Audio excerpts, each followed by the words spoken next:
di BNN itu Bapak Triwan. Oke, Bapak Triwan. Oke, sekarang kita akan berbincang-bincang sedikit mengenai BNN kita. Oke, mungkin bisa dijelaskan sedikit terkait BNN itu tersebut. Jadi BNN itu adalah merupakan sebuah lembaga yang bawah langsung presiden, lembaga pemerintah non kementerian yang bertanggung jawab dan melaporkan kegiatan kepada presiden secara langsung. Sekolah untuk bersama-sama mengkampanyekan pesan-pesan anti penyalahgunaan narkoba dan hidup sehat tanpa narkoba. Oke, itu untuk tersendiri tujuan dari BNN. Dan untuk tanggapan Bapak nih, bagaimana caranya mencegah narkoba di kalangan SMA ini? Mungkin SMA kan mungkin ada yang terjerumus atau bagaimana gitu. Penanganan di SMA itu tersendiri gimana kita? Nah, untuk penanganan khususnya di lingkungan pendidikan, bagaimana kalau suatu saat nanti ditemui adanya indikasi maupun peredaran gelap di lingkungan SMA, yang harus dilakukan adalah yang pertama adalah kita lihat dulu ya, misalkan bagaimana adik-adik siswa-siswi ini memiliki kegiatan positif ya, salah satunya seperti pada hari ini ya, ada kegiatan ekstrakurikuler podcast ya. Ini sangat bagus sekali karena bisa menyalurkan energi siswa-siswi untuk bisa mengembangkan minat dan bakatnya. Kemudian ada kegiatan ekstrakurikuler yang lain misalkan di sekolah, misalkan paskibraka, pramuka, olahraga dan lain sebagainya. Itu sebagai salah satu upaya untuk melakukan pencegahan.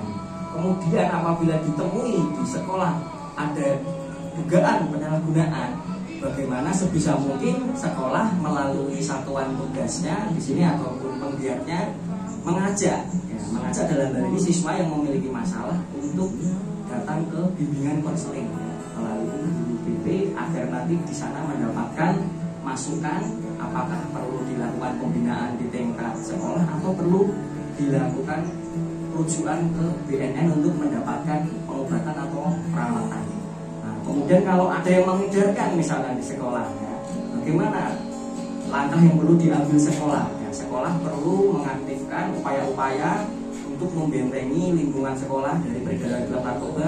Salah satunya adalah melalui satgas tadi itu, satgas lawan narkoba, baik itu nanti dari anak-anak sekolahnya, dari OSIS, dari bapak ibu guru, nanti secara berkala dilakukan pemeriksaan ya, pemeriksaan di sekolah melalui upaya deteksi dini melalui tes urin dan juga melakukan pengawasan terhadap orang-orang yang masuk ke lingkungan sekolah yang tidak jelas asal usulnya. Seperti itu. Oke. Jadi itu untuk pencegahan di lingkungan pendidikan seperti itu ya. Jadi mungkin Bapak ada kata-kata nih untuk anak-anak yang belum terkena dampak dari narkoba itu sendiri gitu, agar tidak terjerumus gitu. Tip-tipnya ya, tips-tipsnya buat adik-adik, kali lagi seperti yang tadi saya sampaikan, kita harus bisa melakukan yang namanya pola hidup sehat ya. Sehat itu berarti kan ada kepanjangannya S, sadari dan ingat bahwa narkoba ini hanya akan menghancurkan masa depan kalian. Yang kedua, eratkan ya hubungan kita dengan orang-orang yang kita cintai, kita sayangi. Jadi ketika kita punya masalah, ketika kita punya persoalan, kita tidak lari ke narkoba, tapi kita minta support dukungan dari orang-orang yang bisa membantu kita. Kemudian hanya hindari tempat-tempat ataupun tongkrongan-tongkrongan yang itu nanti bisa membuat kita terjerumus ke narkoba ya. Salah satunya mungkin di tempat-tempat hiburan malam, kalau anak sekolah mungkin tempat-tempat hiburan kesenian yang mungkin berisiko mabuk dan sebagainya. Sebisa mungkin kita jaga jarak ya, jaga jarak di situ. Kemudian hanya aktif dalam berkegiatan ya. Sama seperti hari ini kegiatannya sangat positif ya, melalui podcast di lingkungan sekolah. Ikuti kegiatan-kegiatan positif ya, kegiatan-kegiatan yang baik itu fun aktivitas maupun religius aktivitas. Fun aktivitas seperti apa? Misalkan hobi ya, punya hobi menjadi MC, menjadi penyiar radio, menjadi petugas pramuka, PMR, olahraga, atlet dan sebagainya. Kemudian religius aktivitas, mari kita dekatkan kepada Tuhan, mendekatkan diri kepada Tuhan supaya apa? Kita bisa memiliki ketenangan ketika menghadapi suatu persoalan dan permasalahan. Kemudian yang terakhir T ya, memiliki kemampuan asertif. menolak dengan tegas tanpa bermaksud kita menyakiti perasaan orang lain. Karena apapun tawarannya, apapun bentuknya, narkoba ini hanya akan merugikan diri kita. Ya.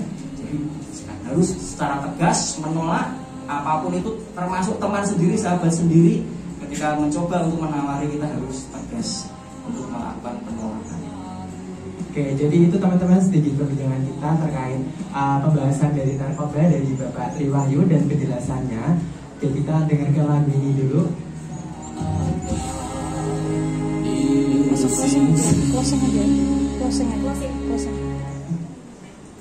Closing aja. Terima kasih udah di sini gitu. Oke, terima kasih untuk Bapak Triwahyu sudah menemani di acara Good Morning Indonesia pada Radio Komunitas Pendidikan SMA Negeri 1 Umum. Bapak bisa silakan berdiri. Terima kasih Bapak untuk informasi-informasi yang telah diberikan. Terima kasih, sama-sama.